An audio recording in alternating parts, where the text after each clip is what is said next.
पढामी के फरक पैसा पनि लाग्छ just cost what stamp ticket मात्र ticket is what 49 cents so it doesn't matter what your income range you send out they will send you information can you go to next slide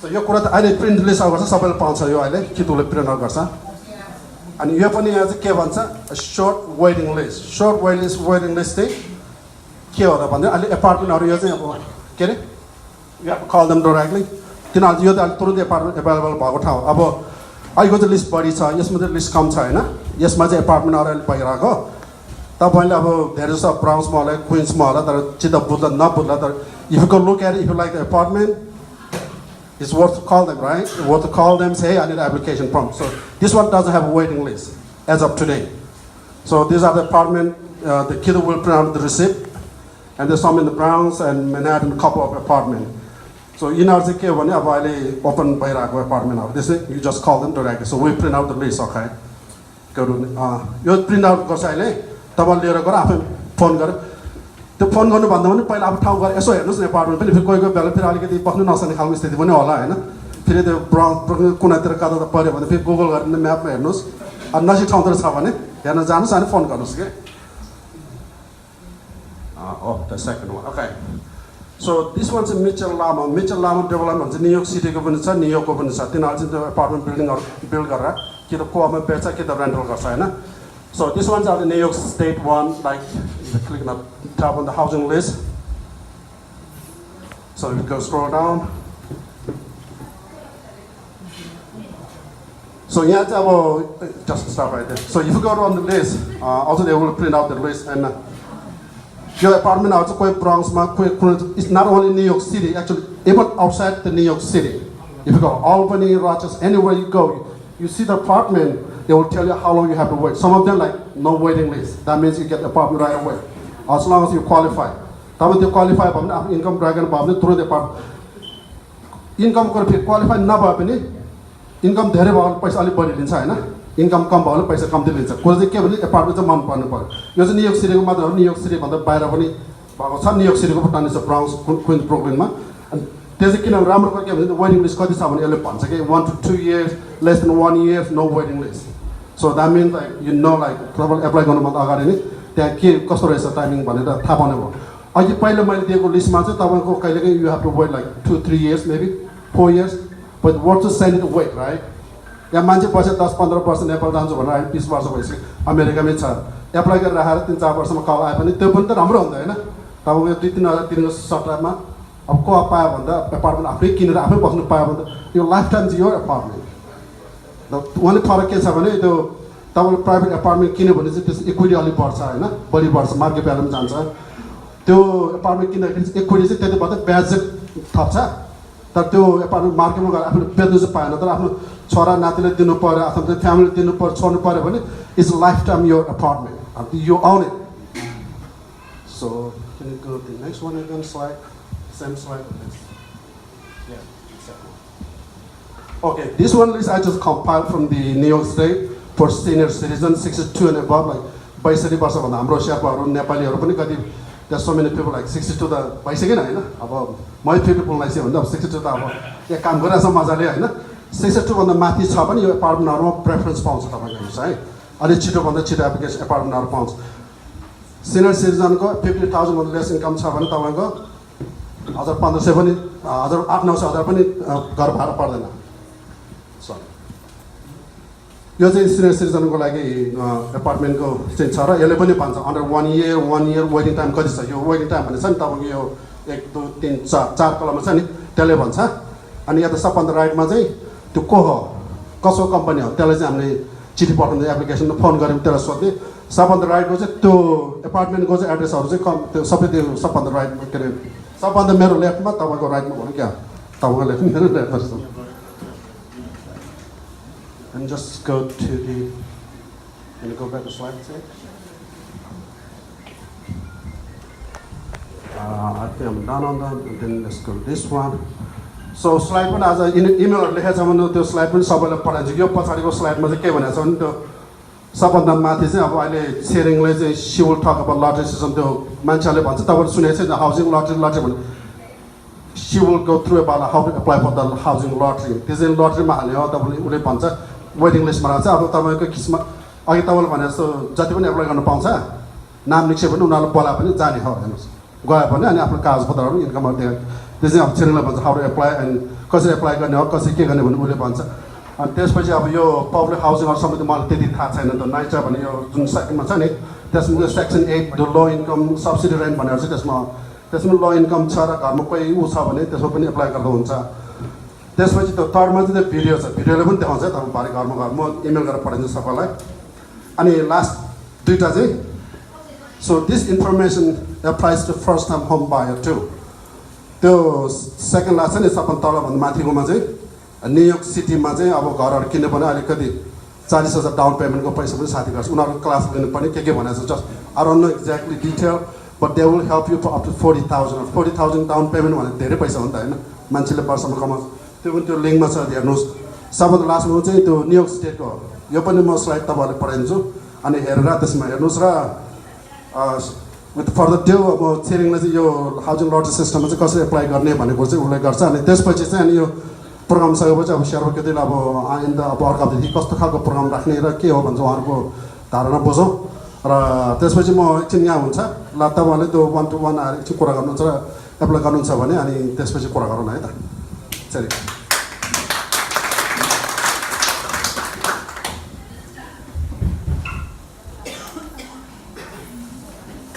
अनि अर्को कुरा केही कुरा बुझेन भने number 1 call 311 just like 911 doesn't matter what happened you call 911 right so if you need any help city agency housing homeless anything call 311 they will tell you exactly where to go they are like a navigation GPS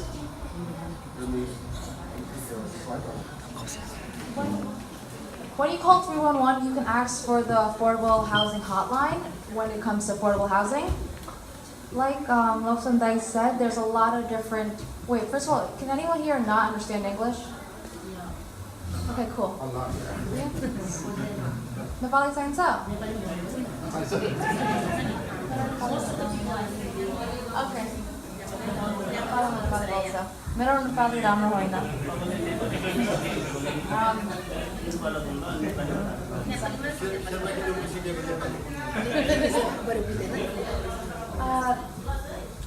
Lobsang T mentioned there's a lot of different programs for affordable housing, such as rent stabilization, rent control, rent freeze, ready-to-rent program, home buyer assistance, home ownership lottery, and affordable housing lottery. What we're going to talk about is the affordable housing lottery.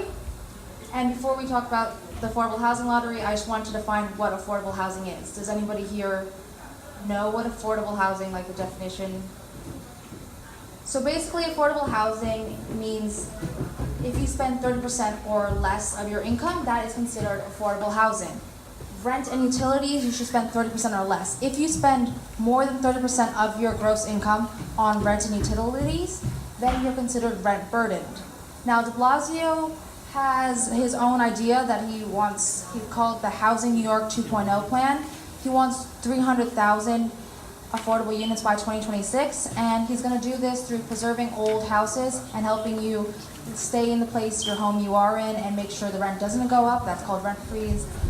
And he's also doing this by what Lobsang T talked about, by financing and having new developers, giving them incentives, reasons why they should have affordable housing. We're specifically talking about the affordable housing lottery, and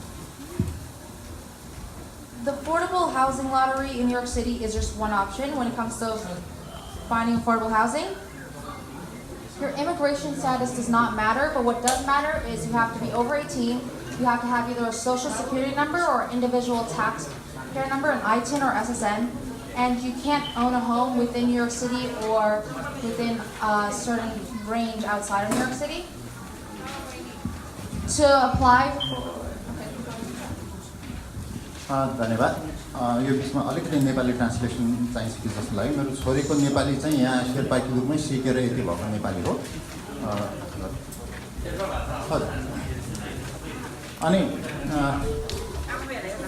यो भर्खर लक्ष्मणजीले दिनुभएको अप्सनहरु चाहिँ धेरैवटा अप्सनहरु थियो त्यति धेरैवटा option मध्येमा अहिले Tseringले एक्सप्लेन गर्न लागेको चाहिँ एफोर्डेबल हाउसिङ लटरीको बारेमा चाहिँ दिन लागेको हो र यहाँ 5-6वटा अप्सनहरू छन् हिजो मैले बाहिर इन्फर्मली कुरा गर्दै त्यो त हो त्यो नाइचालाई दिने त्यो त त्यहाँ यस्तो हुन्छ त्यहाँ त राम्रो मान्छे हुने छिमेकीहरू जाँड खाएर आउने त्यस्तो हुन्छ भन्ने खालको धेरै कुरा छ त त्यो कन्फ्युजनलाई क्लियर गर्नको लागि चाहिँ यो हो यो चाहिँ त्यो नाइचाको त्यो प्रोजेक्ट बिल्डिङ होइन नाइचाबाट आउने प्रोजेक्ट बिल्डिङ होइन न्युयोर्क सिटीको 50वटा चाहिँ फरक फरक डिपार्टमेन्ट्सहरू छन् नि 50वटा मध्येमा नाइचा एउटा डिपार्टमेन्ट हो भने यो चाहिँ अर्कै डिपार्टमेन्टले रन गरेको छ एचपिडी भन्ने हाउसिङ एन्ड प्रिजर्भेसन डिपार्टमेन्ट भन्नेले रन गरेको यो एफोर्डेबल हाउसिङ लटरी हो यो लटरी चाहिँ मेयर अहिले डिब्लाजियोले के गर्नु भएको छ भने अहिले न्युयोर्कमा बन्ने प्रत्येक बिल्डिङले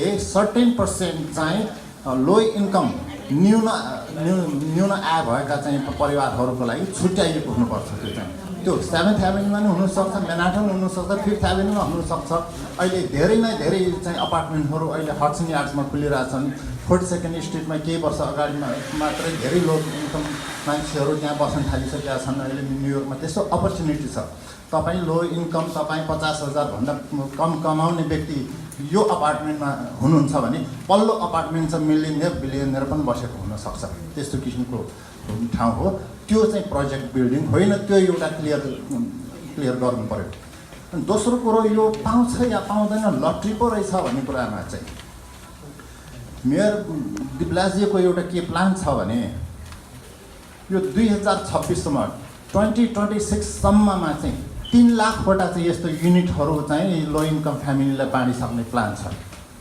गत साल 2017 मात्रै 24,500वटा चाहिँ युनिट यसरी बाँड्यो लटरीमा दिइसकेको थियो हामीलाई त्यो कुरा थाहा छैन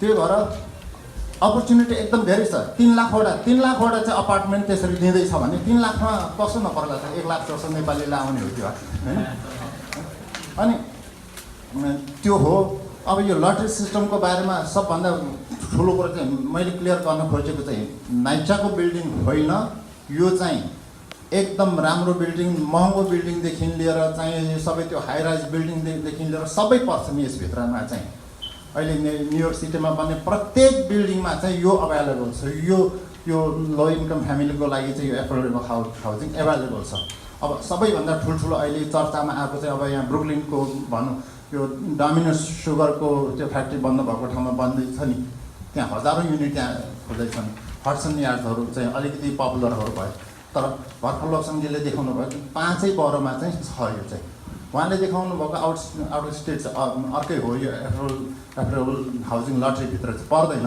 लटरीभित्रको चाहिँ 5 बरोको चाहिँ श्रीले एक्सप्लेन गर्दैछ धन्यवाद For the affordable housing lottery, there's a 6-step process, and I just wanted to reiterate it is a lottery, but there is a 6-step process for the affordable housing lottery. The first step, and we, my father, Lobsang T, and me are all housing ambassadors, which means that we can help you through any of these steps. If you have further questions at any point, we can set up one-to-one meetings, and that's. The first step is to find the affordable housing listings. You can find them online or in print, in newspapers, on social media. But the best place to find them is on the Housing Connect website. You can go to the Housing Connect website and you can search up what the current places are. One thing that's very important is there's this filter option because just because there is an apartment building available doesn't mean that you qualify for it. They're differentiated based on your income and how many people are in your household. Your household or just the amount of people who are going to live with you. यो affordable housing खोज्ने र यसको apply गर्ने चाहिँ 6वटा स्टेपहरू छन् 6वटा खुड्किला भनौँ पहिलो खुड्किला भनेको चाहिँ यो पत्ता लगाउने हो एफोर्डेबल हाउसिङ चाहिँ कहाँ छ भनेर पत्ता लगाउनेमा चाहिँ अब चाहिँ धेरैवटा ठाउँहरू छन् होइन सबभन्दा राम्रो चाहिँ यो सिटीको वेबसाइट छ हाउसिङ कनेक्ट भनेको वेबसाइट हेर्नु हो भने सबैभन्दा भरपर्दो ठाउँ चाहिँ त्यहाँ हो Not all of the affordable housing units are shown in media, and that's why I said Housing Connect is the best option. When you're looking at these affordable housing units, one thing that's important to see is on the Housing Connect website, they'll come up with this list of all these different units that you can find, and you can look for the specific present. If you click on one of these links, this type of image will show up. And the important things to look at the image is the income and household size, because that's important to check to see if you qualify. The second thing is if you want to do it by paper, over here you need to, on B, you need to check to see how can you submit a paper application and where to apply for them. That's what Lobsang T was talking about earlier. And one of the most important things in my opinion is you have to remember what the deadline date is. You can do it any time before the date, but if you have an after deadline, there's no chance. Submitting your application earlier doesn't actually give you a head start, so anytime beforehand. I recommend that you do it online because if you do it by mail, there is a chance that they might not get it before that date, and then even though you did fill out your application. So online is the fastest way to go. अब यो वेबसाइटमा गइसकेपछि त्यो धेरैवटा हाउसहरू कहाँ पाइन्छन् त्यो एप्लिकेसन दिने ठाउँहरू लिस्ट देख्नुहुन्छ तर इम्पोर्टेन्ट हेर्नुपर्ने कुरा चाहिँ हामीले के छ भने त्यो एड्रेस र कुन एड्रेसमा घर रहेछ भने इम्पोर्टेन्ट त्यो ए भनेर देखाएको रातो कोठाभित्रको चाहिँ त्यहाँ हेर्नुपर्छ हाम्रो आम्दानी कति छ हाम्रो आम्दानी हेर्नु पर्यो हाम्रो आम्दानीसँग त्यहाँ म्याच हुनुपर्छ हाम्रो इन्कम एनुअल इन्कम वार्षिक हामी कति कमाउँछौँ हाम्रो परिवारको साइज कति छ पहिलो कुरा चाहिँ हामी कति कमाउँछौँ अब यहाँनिर चाहिँ हाम्रो आम्दानी लो हुनुपर्छ कम्ती हुनुपर्छ भनेर चाहिँ भन्छ त्यति मात्रै होइन कम्ती भन्नाले कति कम्ती हुन्छ हामी 30,000 देखि 35,000 कोले एप्लाई गर्नु पाउने 35 देखि 40 कोले एप्लाई गर्नु पाउने 40 देखि 50 कोले एप्लाई गर्नु पाउने ती नै बढीमा यति हुनुपर्छ र घटीमा यति हुनुपर्छ भनेर तोकिएको हुन्छ पहिलो कुरा आम्दानी हेर्ने हो त्यहाँनिर चाहिँ अनि त्यसपछि हाम्रो परिवारको संख्या हाम्रो परिवारमा हामी एक्लै हो कि दुईजना हो कि छोराछोरीसँग 4 जना 5 जनाको परिवार हुन्छ परिवारको संख्या हेर्ने हो त्यसपछि सी मा चाहिँ डेडलाइन त्यो एप्लिकेसन चाहिँ कुन मितिभित्र चाहिँ निवेदन कुन मितिभित्र दिइसक्नुपर्छ त्यो डेडलाइन चाहिँ तीनटा महत्त्वपूर्ण कुराहरू हो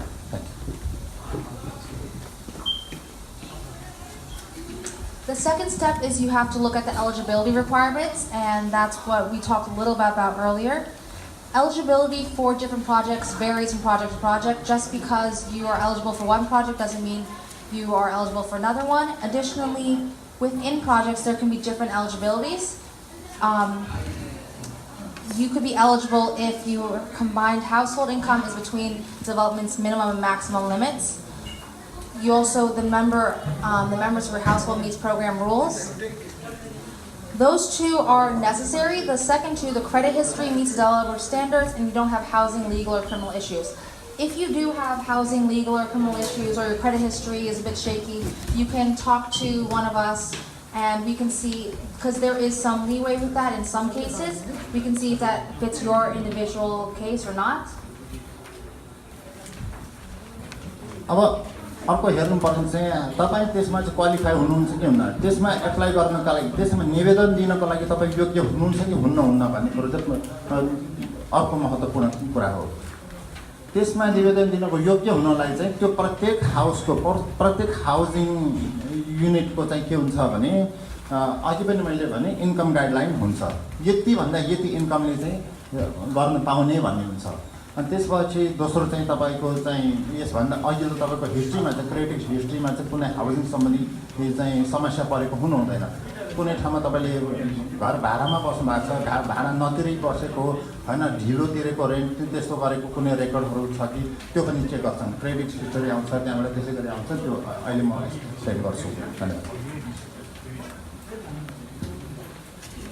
There are also different preferences for different houses. Certain houses, Lobsang T talked about, are set aside for seniors. Certain are set aside for people with disabilities.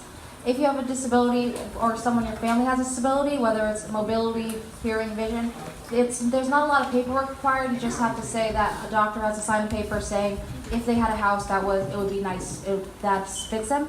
The reason why there's some set aside is the apartments might be laid out especially for someone with a hearing disability or for someone with mobility disability. Another way you can get a preference is if you live in the same district, then you are put above other people.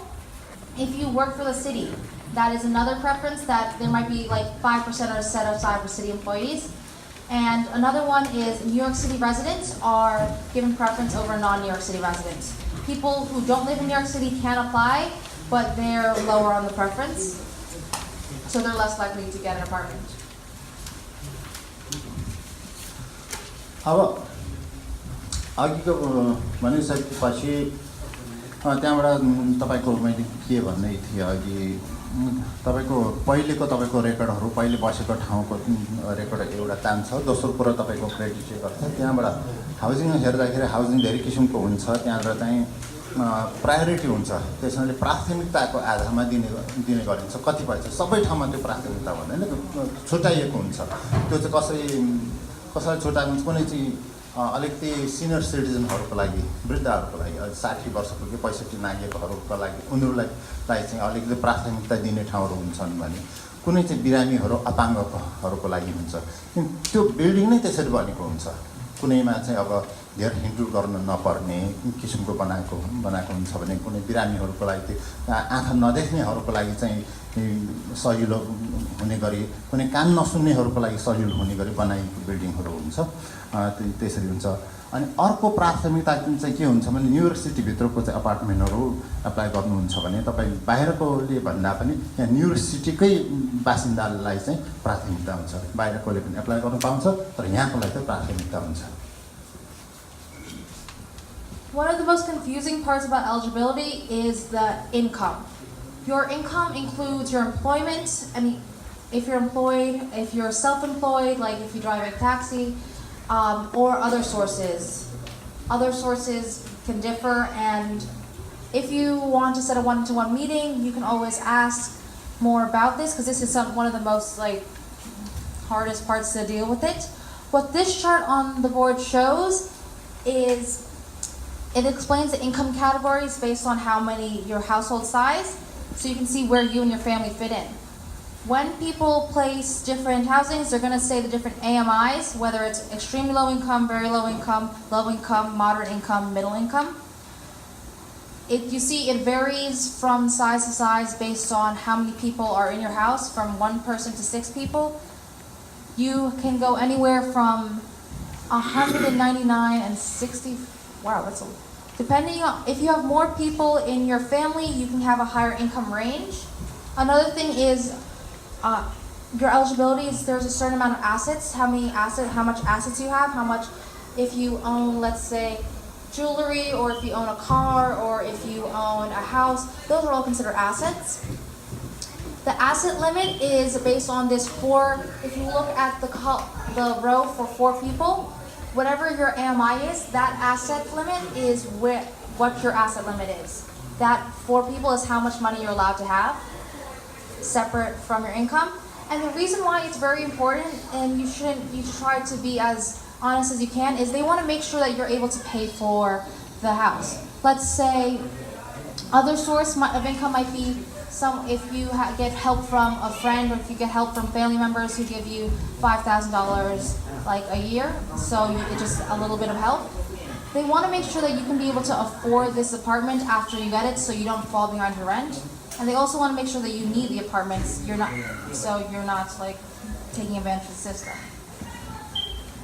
अब अघिकोमा एउटा छुटेको कुरा त्यो प्राथमिकतामा के हुन्छ भने यो municipal वर्करहरू यो new York सिटीको सरकारी कर्मचारीहरूको लागि पनि प्राथमिकता छ अब चाहिँ यो इन्कम गाइडलाइनको कुरा गर्नु पर्दाखेरि इन्कमलाई यसरी छुटाउँछन् यहाँ 1 नम्बरमा हेर्नुहुन्छ भने अब यो कलर छ हैन 5 वटा कलर छ उता जानुहुन्छ भने एक्सट्रिमली लो इन्कम भनेको छ यो चाहिँ अति नै न्यून आय भएको एकदमै गरिबहरूको सूचीमा यो पर्छ भने अनि त्यहाँबाट अलिकति भेरी लो income moderate income middle income भन्ने छ यो सबैले पाउने चाहिँ यो सबै चाहिँ त्यहाँ एप्लाई गर्न पाउने यसमा निवेदन दिन योग्यहरूको चाहिँ क्याटेगोरी पनि यसरी छुट्याएको हुन्छ अब हामी कुन वर्गमा पर्छौं त भन्दाखेरि यसरी छुट्याउनु हो आफू एक्लै एकजनाको परिवार हो भने एकजनाको परिवार हो र तपाईको इन्कम चाहिँ 21930 छ भनेदेखि हामी चाहिँ एक्सट्रिमली लो इन्कम वालामा पर्ने रहेछौं यदि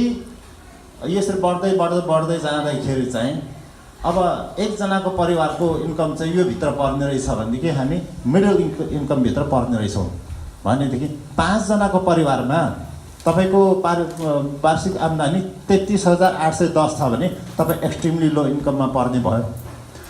सबै भन्दा माथि जाने भने 1,35,000 कति यो जान्छुन छ यो नम्बरमा पर्ने भने तपाईँ मिडल इन्कममा पर्ने भयो।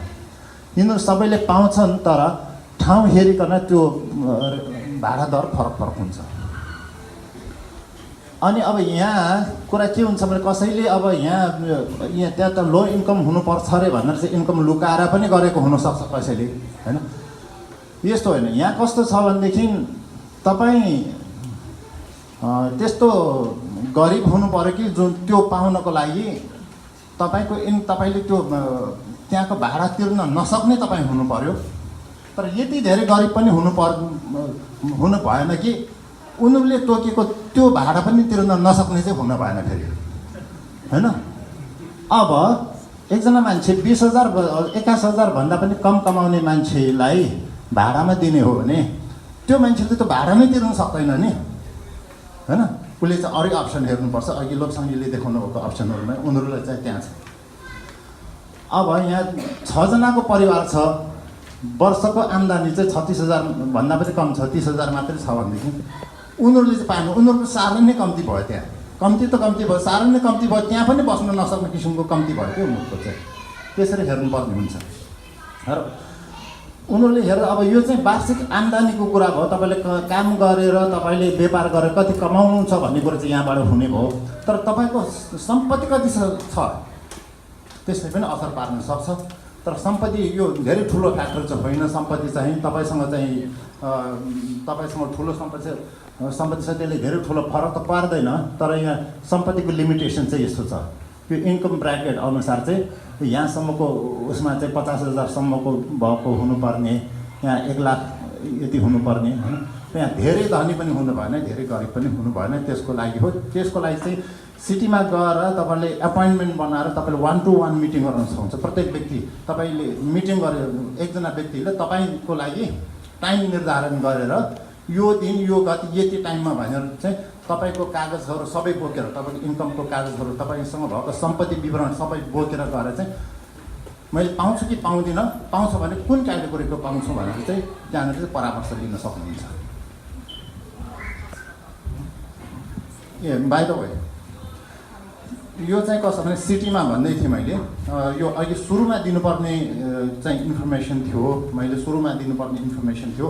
सुरुमा हाम्रो यहाँ अलिकति शान्तिरो काम पऱ्यो, हाम्रो प्राइभेट काम परेको कारणले यो ढिला हुनुभयो। त्यो म अहिले दिन चाहन्छु। न्युयोर्क सिटीको चाहिँ जुन वेबसाइट, यो HPDको वेबसाइटमा जानुभयो भनेदेखि त्यहाँ वेबसाइटमा सबै खुलाइएको हुन्छ। तर त्यसमा पनि तपाईँले त्यो बुझ्न सक्नु भएन भनेदेखि तपाईँलाई व्याख्या गरिदिने व्यवस्था हुन्छ। व्याख्या गर्ने चाहिँ इङ्ग्लिसमा मात्रै नभएर अरू धेरैवटा भाषाहरूमा छन्। अहिले 12-15वटा भाषामा चाहिँ व्याख्या गर्ने हुन्छ। त्यहाँ चाइनिज भाषादेखि लिएर बङ्गालीमा रहेछ त्यहाँ होइन। अनि अरू विभिन्न भाषामा छ, कति 12वटा भाषामा हो कि जस्तो लाग्यो। होइन, सबै डिपार्टमेन्टको फरक छ। त्यो फरक डिपार्टमेन्टको फरक छ। यो HPDको फरक छ। अनि हामीले शेर्पा किदुले अहिले के गर्दैछौँ भने नेपाली भाषामा पनि यो चाहिँ उपलब्ध होस् भनेर हामी निवेदन गर्दैछौँ। त्यो पाउँछौँ, हामी आशावादी छौँ त्यसमा चाहिँ।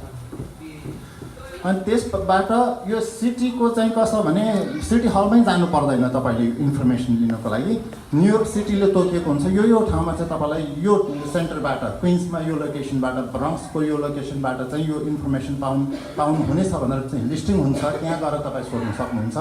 त्यो लिस्टिङभित्र अब चाँडै नै शेर्पा किदु पनि पर्दैछ। त्यहाँ शेर्पा किदु पनि लिस्ट हुनेछ, शेर्पा किदु पनि पर्दैछ। र त्यसमा चाहिँ अस्ति हामीले त्यहाँबाट ट्रेनिङ लिएको, यसबाट थ्रुली ट्रेनिङ लिएको चाहिँ हाउसिङ एम्बेसडर भनेर अहिले शेर्पा किदुको तर्फबाट अहिले हामीहरू 3 जना छौँ। लोकसङ्घजी हुनुहुन्छ, म छु र छिरिङ, हामी 3 जना छौँ। अब हामी यहाँ कोही इच्छुक हुनुहुन्छ भने त्यो हाउसिङ एम्बेसडरको लागि ट्रेनिङ पनि, यो ट्रेनिङको व्यवस्था हामी मिलाइदिन्छौँ। र त्यो HPDबाट जब ट्रेनिङ त्यहाँ खोल्छ हामी त्यो व्यवस्था मिलाइदिन्छौँ। त्यसको लागि 4-5 जनाको कोटा आउँछ। अब त्यही ट्रेनिङ हामी यहाँनिर चाहिँ धेरैजना अलिकति सहभागी सङ्ख्याको आधारमा हुन्छ। अब हामी 20 जना 25 जना चाहिँ कसैले यहाँहरूले नाम बुझाउनुहुन्छ भने त्यो ट्रेनिङ हामी शेर्पा गिदुङमै लिएर आउन सक्छौँ र हामी हाउसिङ एमेजरको ट्रेनिङ हामी नै दिन सक्छौँ। यहाँ त्यो पनि छ, त्यो अहिले हामी नाम लेखेर लिस्ट गर्न सक्छौँ। त्यसो गरेपछि जति सकेसम्म धेरै चाहिँ हाम्रो नेपालीहरूलाई चाहिँ यो सुविधा प्राप्त होस् भन्ने हाम्रो उद्देश्य हो।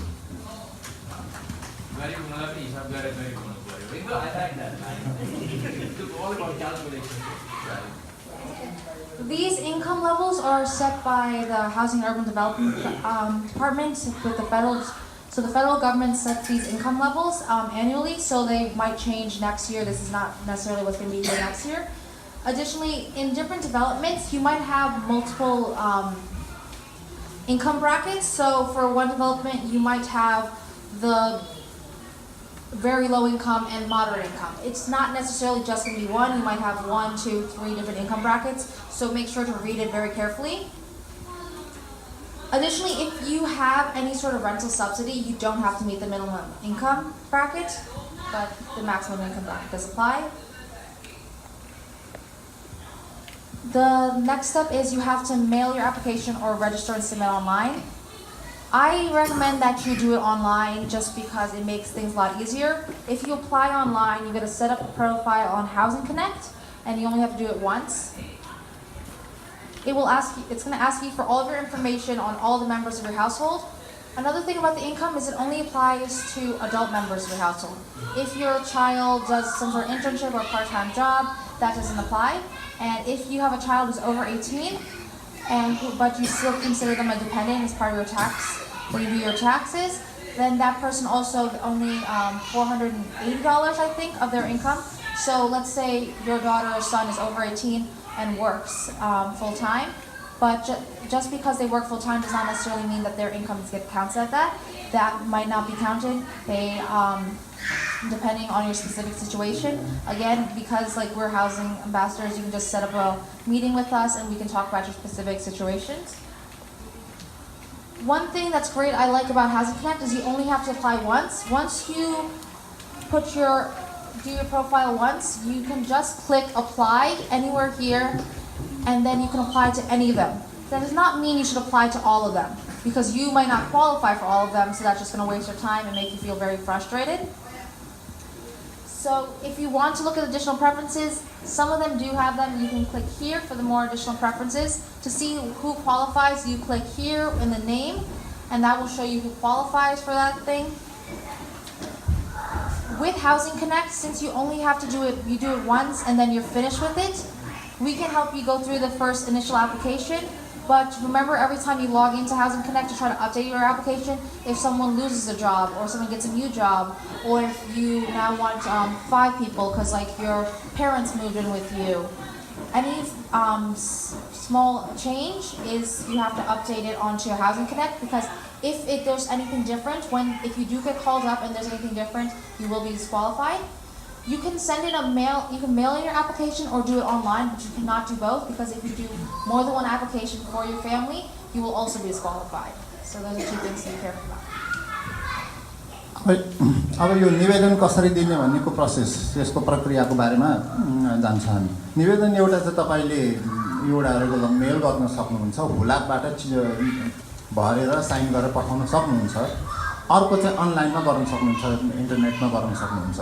हामी तपाईलाई के सल्लाह सुझाव दिन्छौँ भने अनलाइनमा गर्नुहोस्। अनलाइनमा गर्नुभयो भने हराउँदैन, र तपाईले एकपटक प्रोफाइल क्रिएट गर्नुपर्छ। तपाईको आफ्नो एउटा व्यक्तिगत विवरण त्यहाँ भर्नुपर्ने हुन्छ। विवरण भरिसकेपछि त्यो सुरक्षित रहन्छ। तपाईले अब यो यतापट्टिको लिस्टमा यो एप्लाई भन्ने लिस्ट जति छ नि, त्यो एप्लाईमा जहाँ पनि एप्लाई गर्न सक्नुहुन्छ। तर जहाँ पनि एप्लाई भन्दाखेरि यसरी नगर्नुहोस् कि एप्लाई गर्न मिल्ने रहेछ भने थिच्दै जाने चाहिँ होइन।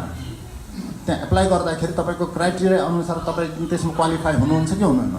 कुनैमा जाँदाखेरि तपाईको इन्कम कम्ती हुन्छ, तपाईको इन्कम कम भएको कारणले नहुने हुन्छ भने कुनैमा तपाईको इन्कम बढी भएको कारणले एप्लाई गर्न नमिल्ने पनि हुनसक्छ। त्यो चाहिँ तपाईको अघि पहिलेको चार्टमा गएर तपाईँ कुन क्याटेगोरीमा पर्नुहुन्छ, यताको रिक्वायरमेन्ट के छ त्यो हेरेर मात्र एप्लाई गर्नुपर्ने हुन्छ। अर्को के थियो?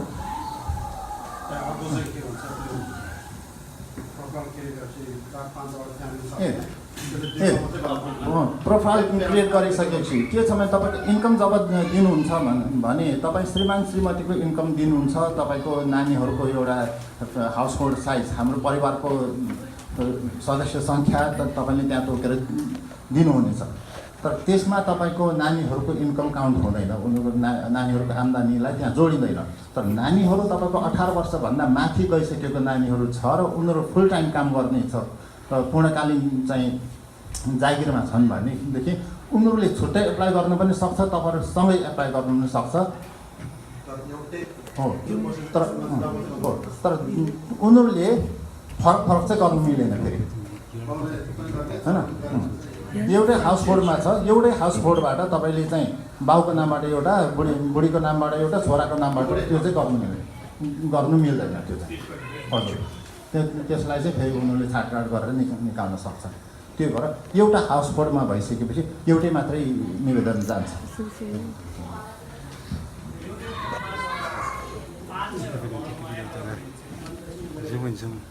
5 वटामा गर्न मिल्छ। तर तपाईँले हुन्छ नि, तपाईँले भयो तपाईँको छोराको नामबाट अर्को एप्लाई गर्नु मिल्दैन।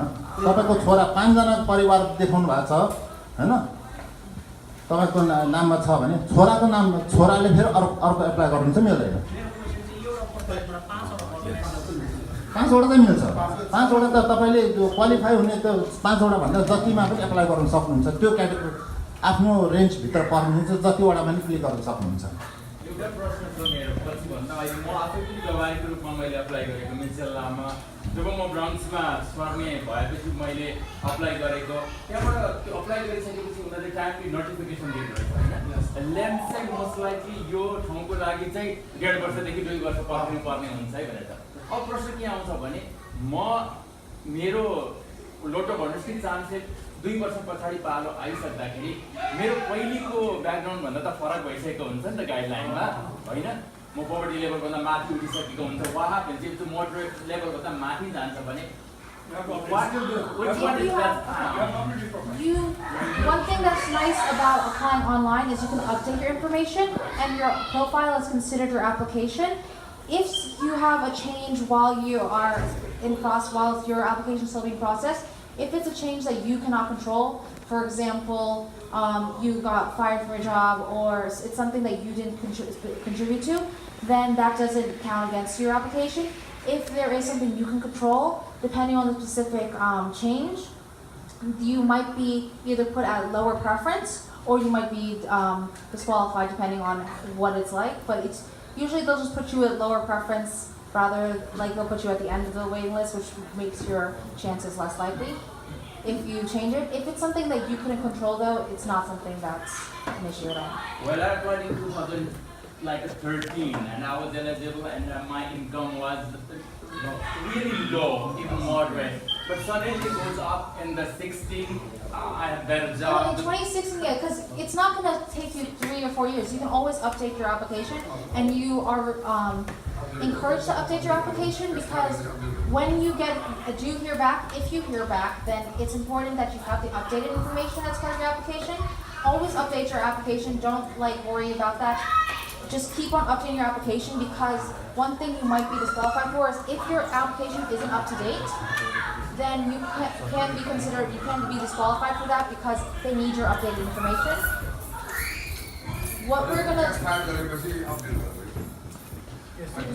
अपडेट चाहिँ त्यो एउटा प्रोफाइल क्रिएट गरिसकेपछि तपाईँको त्यो व्यक्तिगत विवरणलाई तपाईँले नवीकरण गर्न सक्नुहुन्छ। तपाईँको इन्कम होइन, पोहोर साल तपाईँले 40,000 कमाउनु भयो, यसपालि 50,000 हुनसक्छ भने यसपालि तपाईँको चाहिँ काम स्लो भएर 35 मात्र पनि हुनसक्छ। त्यो अपडेट गर्नुपर्छ। त्यो मात्र अपडेट हुँदैन, ट्याक्स इयरमा मात्र अपडेट हुँदैन, अपडेट अरू पनि हुन्छ।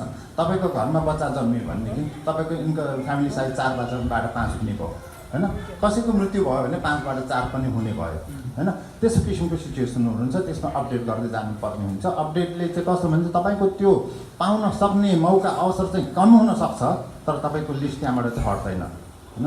र त्यसमा फेरि तपाईँको त्यो कसम इन्कम ब्राकेट तपाईँको चाहिँ त्यो एलिजिबिलिटी लेभल चाहिँ बढ्ने या घट्ने हुन्छ। तपाईँ पुरै डिस्क्वालिफाई भएर त्यहाँबाट आउट भन्ने चाहिँ हुँदैन। अर्को लेभल हुन्छ त्यहाँ तपाईँको त्यो ब्राकेट त अटोमेटिकली त्यहाँ हुन्छ तपाईँ अनलाइन गर्न सक्छ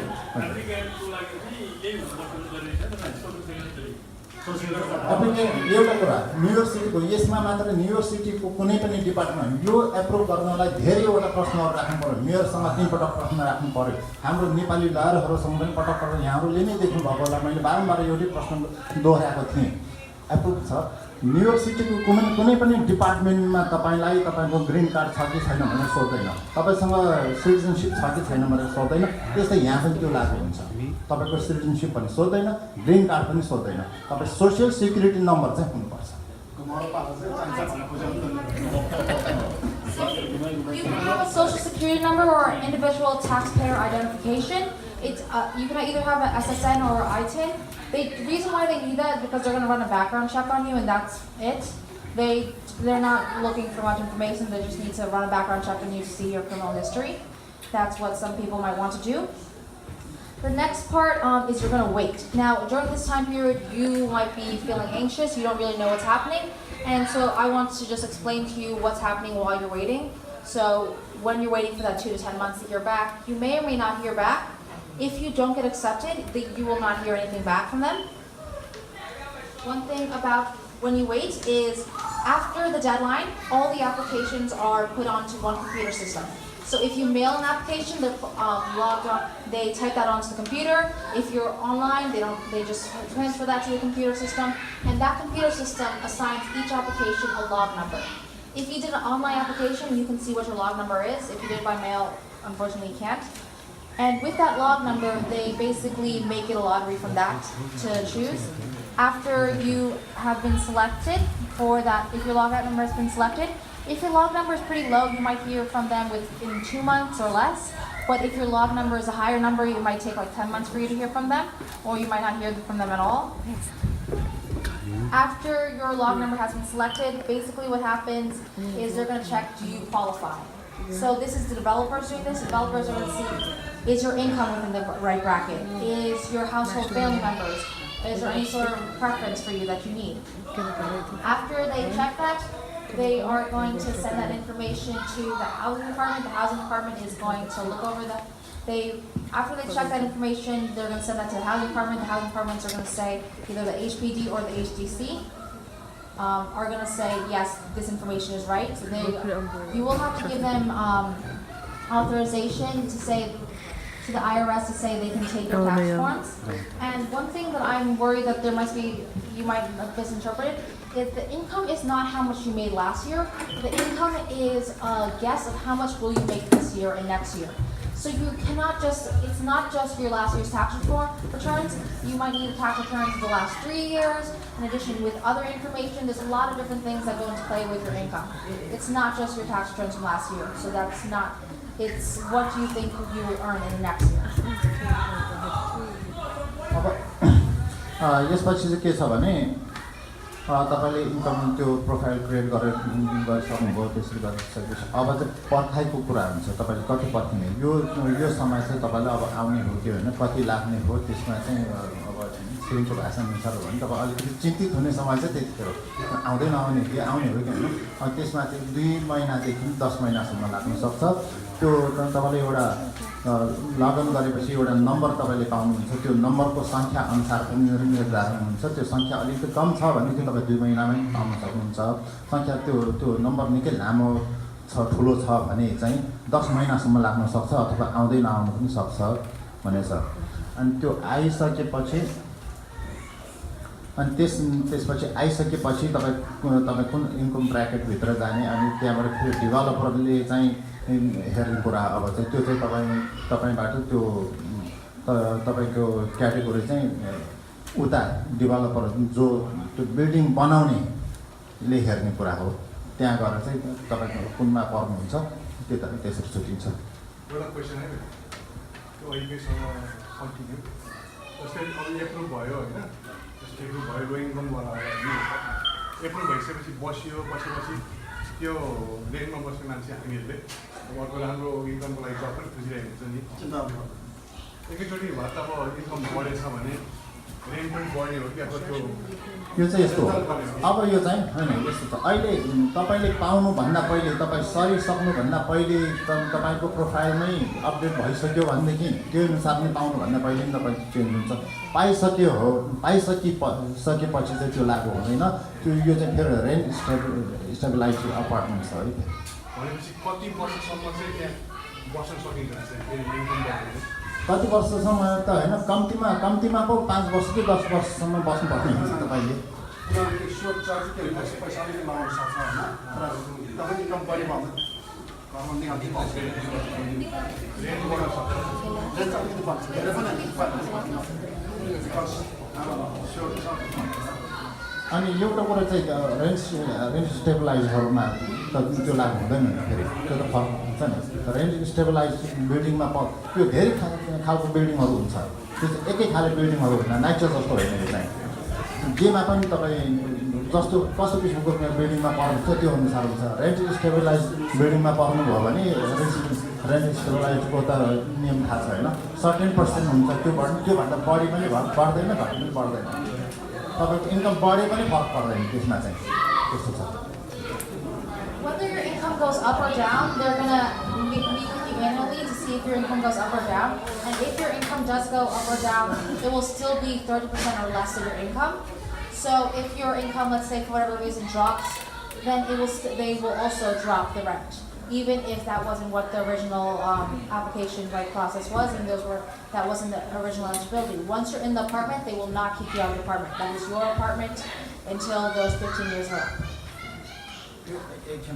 त्यसमा भर्खर के भने इन्कम बढेपछि चाहिँ त इन्कम बढे पनि त्यो इन्कमको 1/3 अहिले सुरुमा उसले एउटा बनाएर देखाएको थियो नि त इन्कमको 3 भागको 1 भाग भन्दा कम्ती हुनुपर्छ त्यो भाडा भन्ने एउटा चाहिँ यहाँको तोकिएको छ त्यसअनुसार लागु हुन्छ तर यस्तो पनि छ कि अब रेन्ट स्टेबलाइजले पनि तपाईँलाई इन्कम तपाईँको यसपालि तपाईँ 45,000 इन्कम थियो र तपाईँले पाउनुभयो अर्को 1000 चाहिँ तपाईँको 80,000 भयो त्यहाँ पनि तपाईँले बुझाउनु चाहिँ पर्छ तर तपाईँको रेन्ट बढ्दैन बुझाउनु पर्छ फेरि बुझाउनु पर्छ यसपालिको रेन्ट तपाईँको 80 1 लाखै कमाउनु भयो 2 लाखै कमाउनु भयो भने बुझाउनु चाहिँ पर्छ तर रेन्ट बढ्दैन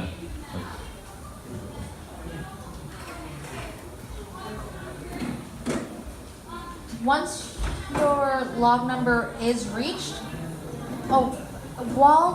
the first people who are selected will be people with disabilities, are the people who are going to be contacted first when it comes to contacting. After that, it's the people who fit the preferences.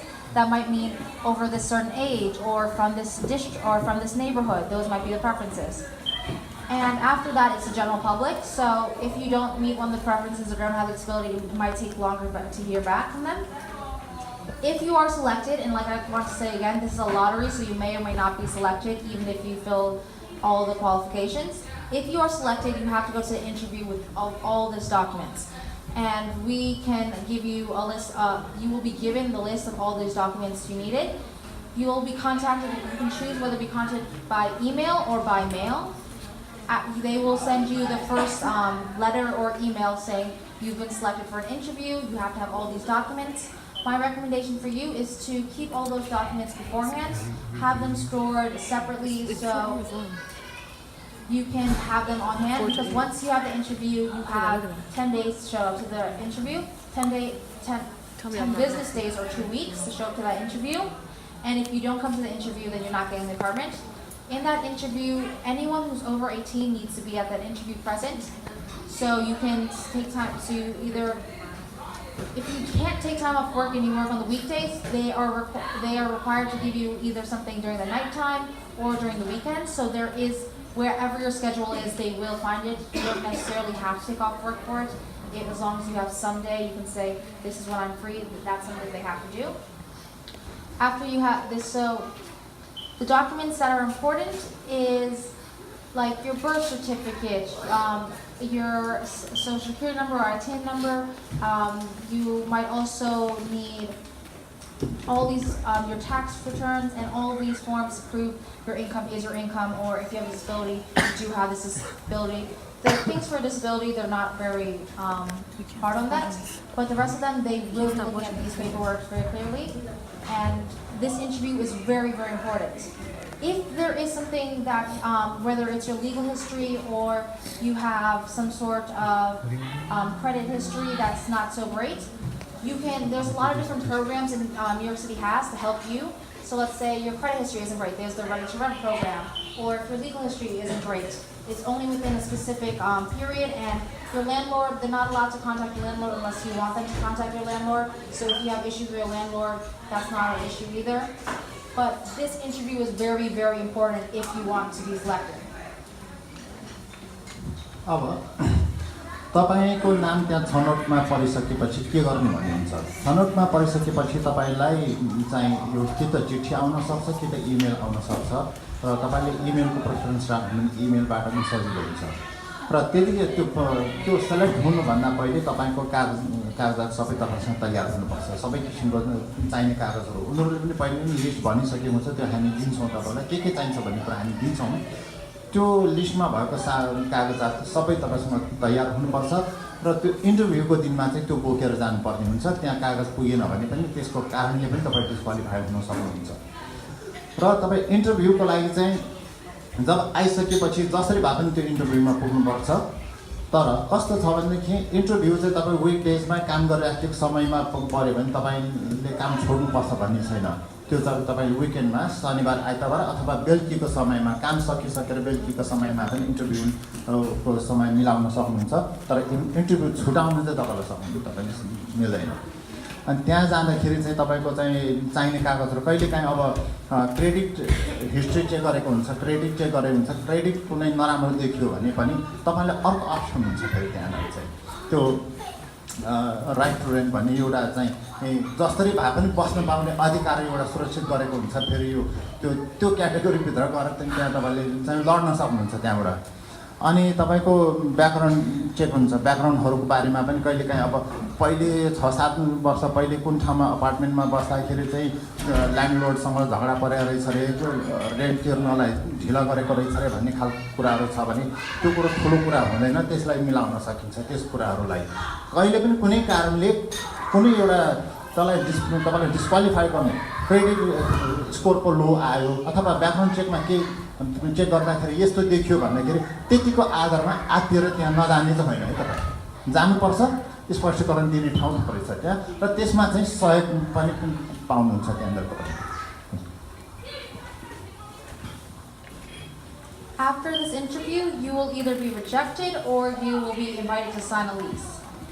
If you're signing a lease, good for you, great, you got an apartment, congratulations, you now have that apartment for the next 15 years.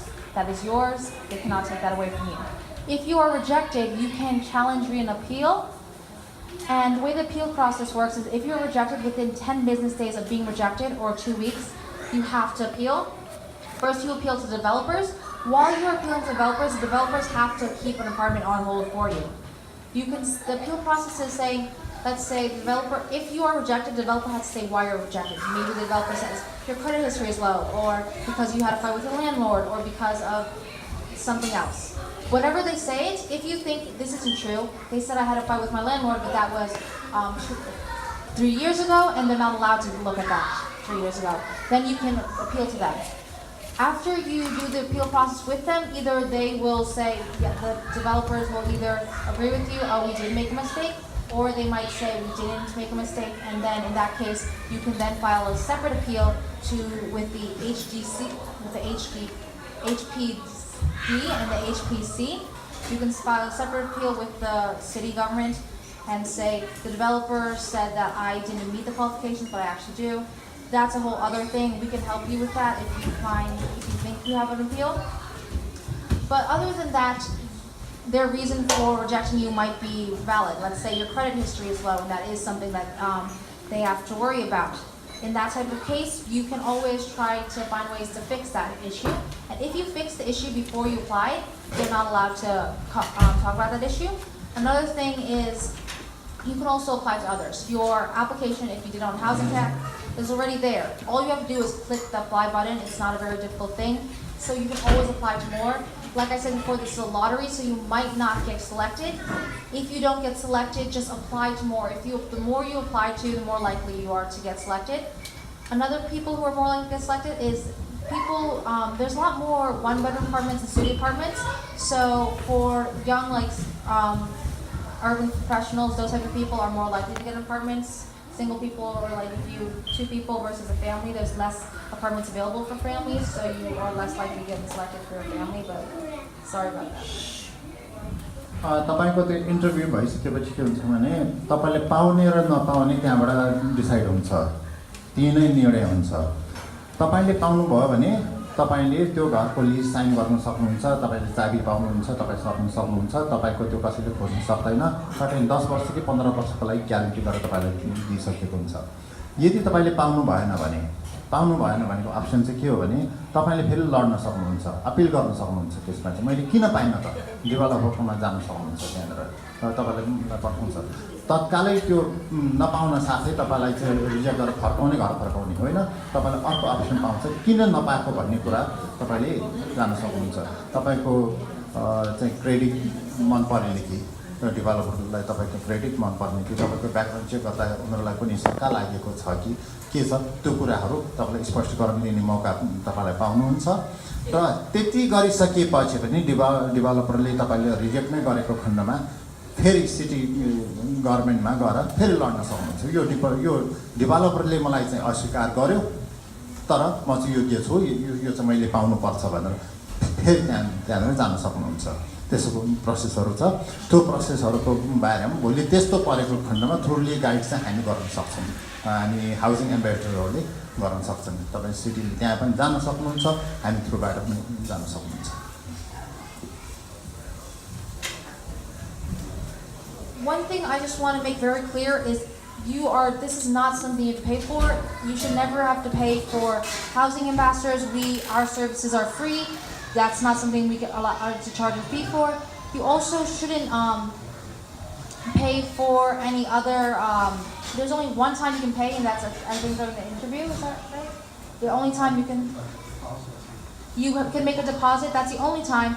All the way at the end. If someone's asking you to pay, talk to us, talk to someone else. Make sure that you have to pay, because that might be a scam. Additionally, if you see something in a newspaper that is not on the Housing Connect website, but it says it's affordable housing, that also might be a scam, and you can report that. I just want to reiterate that we're here to help you with any of the interview process, with applying for it in the first place, with any questions you have. That's what we're here for. So. अब चाहिँ एउटा ठगीबाट बच्नको लागि पनि एउटा चाहिँ सचेत गराउँदछ New York city गभर्मेन्टले।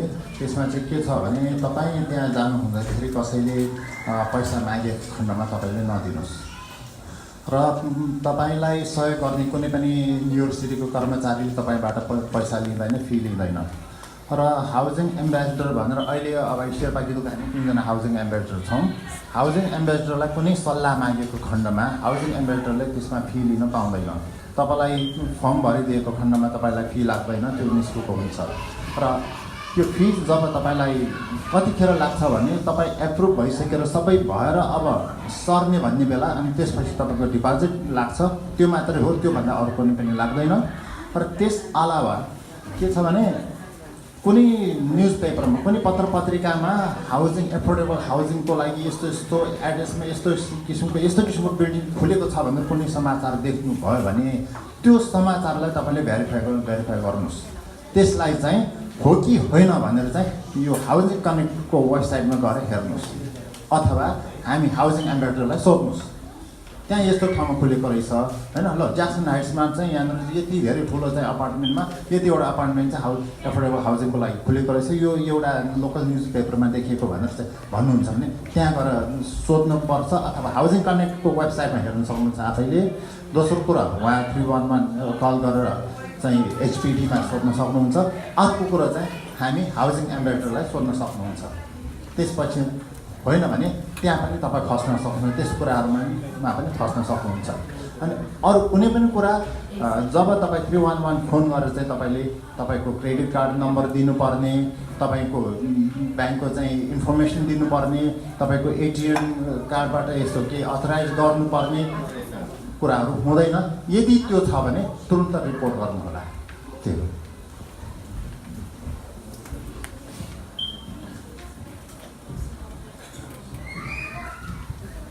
Although we mainly talk about the housing lottery, we can also help you with other programs. For example, if you are a senior citizen and you want to freeze your rent, or if you want to learn more about rent stabilization, rent control, freezing your rent, the Ready to Rent program, any of the housing related programs, you can also still come to us, even though this is what we're mainly here to do, but you can ask us because we've also received training with that type of information. Is there any questions that haven't been answered?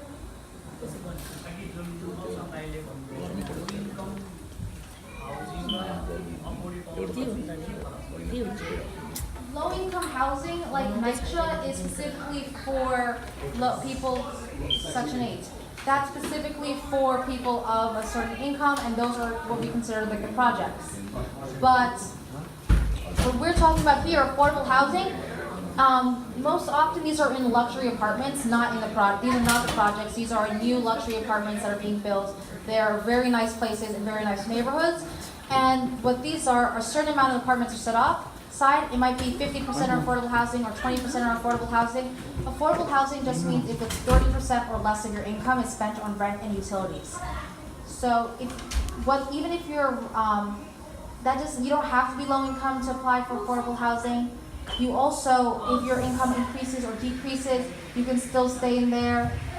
You are not working with the city because the projects are something that's run by the government. This is something done by a private developer. This is private business. So you are not in city housing.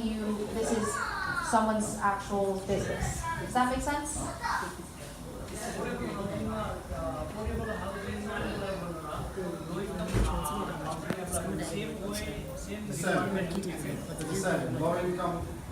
यो affordable housing र लो इन्कमको अहिले उहाँले भन्नुभयो लोकसङ्घले भन्नुभएको चाहिँ ठाउँ चाहिँ फरक हो, कुरा टोटल्ली फरक हो र एप्लिकेसन चाहिँ त्यस्तो फरक छैन। एप्लिकेसन दिने तरिका चाहिँ फरक छैन। तर यो फरक डिपार्टमेन्टबाट सञ्चालन हुन्छ। अर्को चाहिँ नाइचाबाट हुन्छ भने यो चाहिँ एचपिडीबाट भन्यो यो अहिले हाउसिङ लटरी चाहिँ।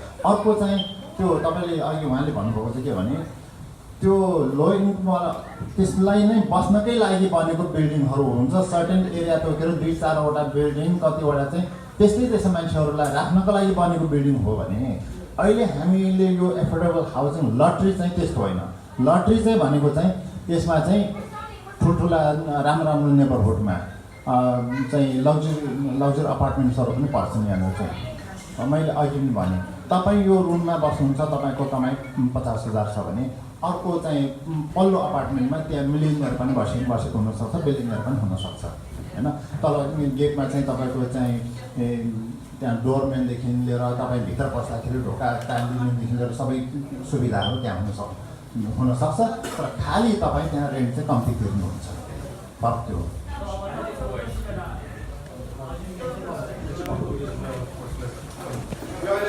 जुन गरेँ अहिले प्रेजेन्टेसन गरेँ, दिस इज लाइक सोली हजुर lottery system. That means like lottery system हो। यो चाहिँ नयाँ अपार्टमेन्ट जस्तै यो बिल्डिङमा नयाँ बनाउँछ। अब यहाँ 10वटा अपार्टमेन्ट आउनु भयो भने चाहिँ यहाँ 10वटा अपार्टमेन्ट छ, लटरीको लागि एप्लिकेसन देऊ भन्छ। त्यसमा चाहिँ दिँदाखेरि अलिक त्यो सारो प्रोसेस जुन चेकले भन्यो नि त्यो प्रोसेसमा जान्छ। अनि मैले भनेको चाहिँ त्यो त्यसमा डाइरेक्ट कन्ट्याक्ट गरेर एप्लिकेसन भएर आफूले ह्यान्ड राइटिङ गरेर पठाउनु हो क्या। अन्त भयो लो इन्कमको भन्नु एफोर्डेबल हुन्छ। एफोर्डेबल भनेर मतलब अब किन्न सक्ने भनेर भन्ने मात्र एफोर्डेबल भनेर चाहिँ अब लो इन्कमको लागि पनि अल इन्कमको लागि पनि बिचबाट पनि सबैले हुने भन्नु। लो इन्कम भनेर एफोर्डेबल कन्फ्युजन हुन्छ एउटै कुरा। तर चेङ्गो भने चाहिँ नयाँ अपार्टमेन्ट खोलेपछि लटरी सिस्टम खोल्छ। हामी त 50वटा नयाँ छ एप्लाई गर्नुपर्छ होइन। अहिले चाहिँ मैले भनेको चाहिँ पहिले नै भएको बिल्डिङहरू खाली भएर जाँदाखेरि कि त बेच्छ उनीहरूले कि त रेन्ट गर्छ। अलिक पुरा क्लियर भयो अहिले।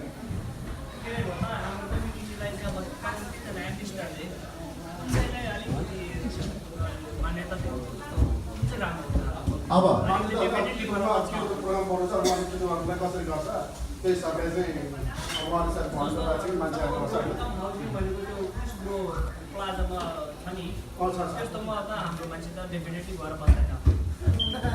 एउटा कुरा नि त्यो भर्खर हामीले दिएको एउटा भर्खर एप्लिकेसन सुरुदेखि अन्तिमसम्मको जुन एउटा प्रक्रिया हामीले सुनायो नि त्यसको लागि होइन, त्यो खालको डेभलपमेन्ट हो।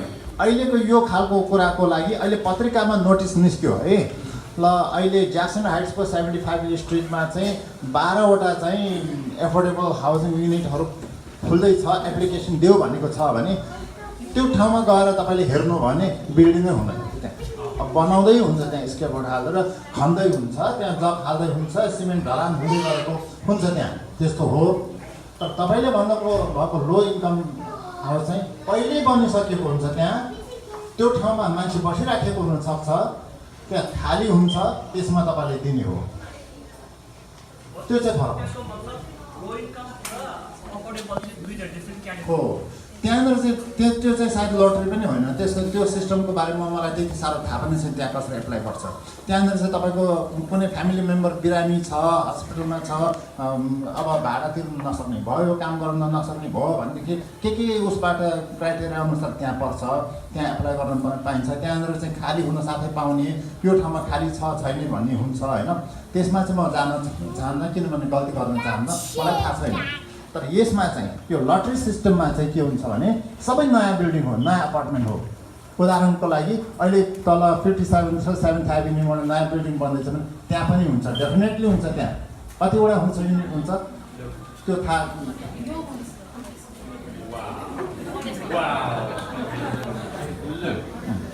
यो चाहिँ नाइचा बिल्डिङ होइन, यो चाहिँ नाइचाको बिल्डिङ होइन, यो चाहिँ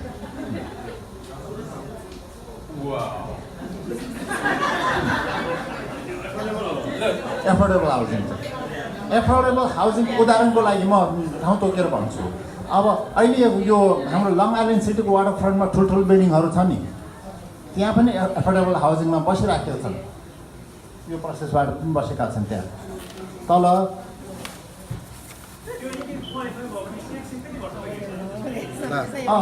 पहिले चाहिँ कस्तो भने पहिले चाहिँ 3 वर्षको इन्कम हेर्ने थियो, अहिले चाहिँ यो वर्षको मात्र हेर्छ। अहिले यो सालबाट चाहिँ यसो भएको छ कि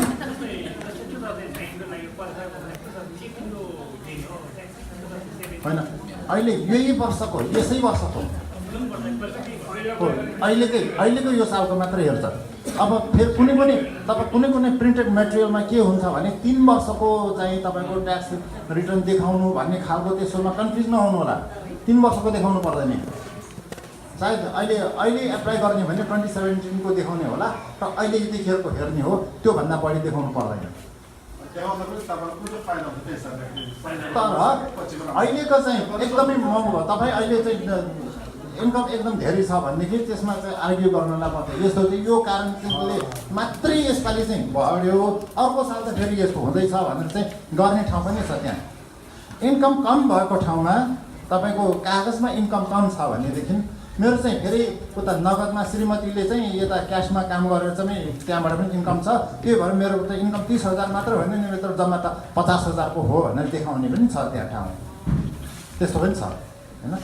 तर हेर्ने चाहिँ तर रिक्वायरमेन्टमा चाहिँ 2 वर्ष अगाडिको इन्कम चाहिँ खोज्दैन।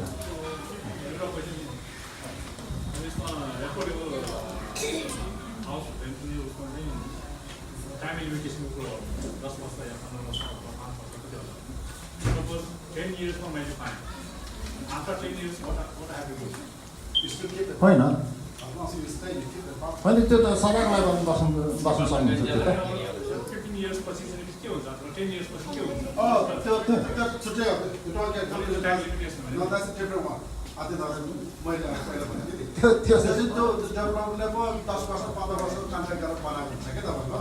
तब त्यहाँ बस्यो भने तपाईको लागि चाहिँ like until you die, like they have to give that apartment to you. But the day you leave, they won't charge that apartment like 5,000 probably. Like पहिला तपाईँ 500 बसिरहेको छ भने तपाईँ छोडिदिएमा चाहिँ उनीहरूले अब स्वाटै मार्केट That means when तपाईँ चाहिँ बस्नु पाएँ। when you get a chance to stay there, just get That's you can stay त्यो त तपाईँको you त्यो can त even transfer तपाईँको to your kids.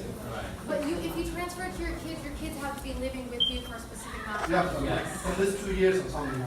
भोलि तपाईँको सन्तानलाई पनि त्यहाँ राख्न सक्नुहुन्छ।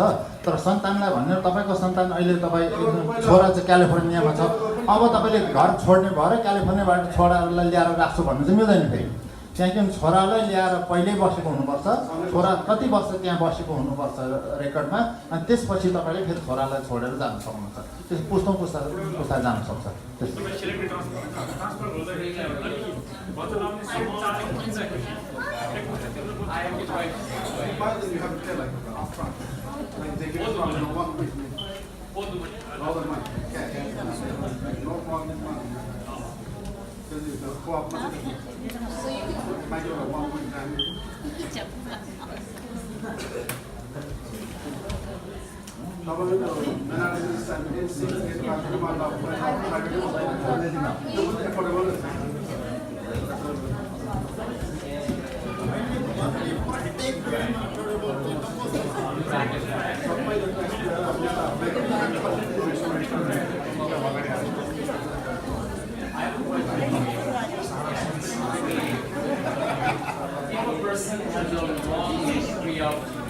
Kind of rental dispute, and the case went to the person is convicted by the tenant.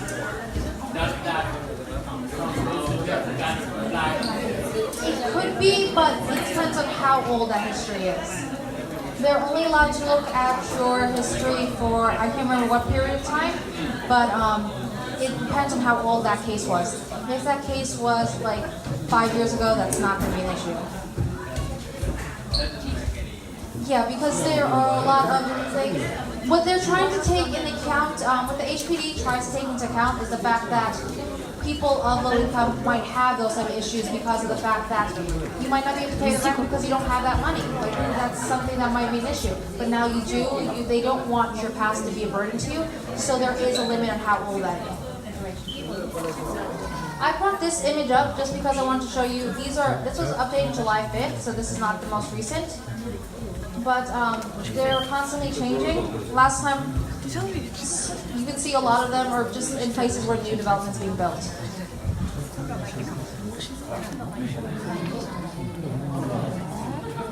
तपाईले अहिले न्युयोर्क सिटीमा कुनै पनि ठाउँमा नयाँ अपार्टमेन्ट बिल्डिङ बन्दै छ भने त्यहाँ एफोर्डेबल हाउसिङको अपर्च्युनिटी छ भन्ने बुझ्नुस्। त्यस्तो छ। कतिवटा अपार्टमेन्ट पाइन्छ भन्ने चाहिँ थाहा छैन, थाहा हुँदैन, तर त्यहाँ हुन्छ भन्ने चाहिँ ग्यारेन्टी हुन्छ।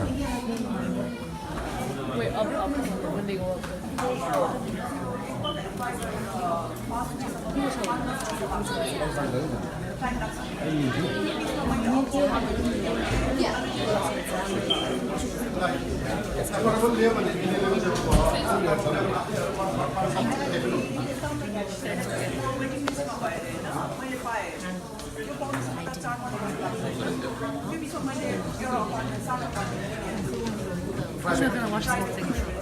You're still eligible. Yeah. When they have a apartment, you just change the address. One thing you should be,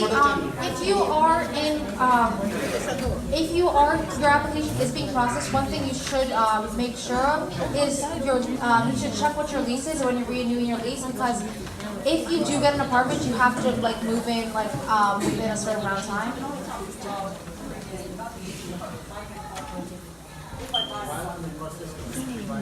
If you buy an apartment within New York City or within 50 miles of it, you're not allowed. This is not something for you. However, another thing is there are also home ownership lotteries. They don't come as, that's different. But if you buy an apartment, that's not something that you're allowed to do. You're not allowed to be part of this process because. No, because this is for people who don't have apartments within 50 miles of New York City, I think. 200? But it's not straight, but It's not straight. don't take it as a code. Don't take that. I I don't remember like what 200, it's but like. a lot of people might get the apartment even they have a house in Queens. I mean, if they don't find it, they get it. If they find it, then they kick it out. Yeah, that's up to you. I like 200. Are there any other questions? अनि यहाँ कसैले साथीहरू दुईवटा computer सेक्सनमा यहाँ create an account and I think you might probably work address. कोही चाहिँ तपाईँ profile create गर्नुहुन्छ एप्लिकेसनको लागि भनेदेखि पनि हामी यहाँ अहिले दुईवटा ल्यापटपबाट चाहिँ हामी गर्न सक्छौँ है। अहिले यहीँ पनि नाम दिएर चाहिँ तपाईँ प्रोफाइल क्रिएट गर्न सक्नुहुन्छ। तर त्यो प्रोफाइल त्यो भनेको चाहिँ अहिले एप्लिकेसन हाल्ने होइन प्रोफाइल गरिसकेपछि जब त्यहाँ खुलेको हुन्छ जहाँ जहाँ खुलेको हुन्छ त्यहाँ क्लिक गर्दै जाने मात्रै हो प्रोफाइल क्रिएट भइसकेपछि वेबसाइटमा छैन अहिले वेबसाइटमा छैन त्यो चाहिँ अहिले कस्तो भने हामी यहाँ कस्तो भने हामी कति दिन सक्छौँ शेर्पा ग्रुपले कति दिन सक्छ हप्ताको 1 दिन या 2 दिन अथवा हप्ताको 2 घन्टा या 3 घन्टा त्यो हामी टाइम तोक्छौँ त्यसको चाहिँ नोटिस दिन्छौँ होइन त्यो मात्रै हो हामी त भलिन्टियर गर्ने हो हामी 5 दिन 7 दिन त सक्दैनौँ हामी हप्ताको 1 या 2 दिन चाहिँ राख्छौँ र हामीसँग अब कसैमा भोलि कोही ट्रेनिङको लागि चाहिँ इच्छुक हुनुहुन्छ भने हामी ट्रेनिङ दिन सक्छौँ भलिन्टियर बढेको खण्डमा हामी आवर बढाउन सक्छौँ हामीसँग भलिन्टियर धेरै भएको खण्डमा हामी 5 दिन पनि गर्न सक्छौँ त्यो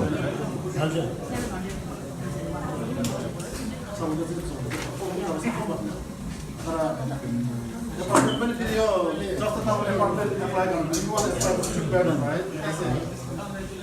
That's what when you apply, and you want your 2 bedroom option, you didn't. You just apply because based on your family side, they will charge it the apartment. Husband, wife, is a daughter, 2 bedroom, right? Husband, wife, daughter, son. They need also 1 each. 3 bedrooms. But you have 2 daughters, still 2 bedrooms. 2 sons, still 2 bedrooms. Makes sense, right? So that's what it's happened. Typically, it has to be like a different sense. Everybody,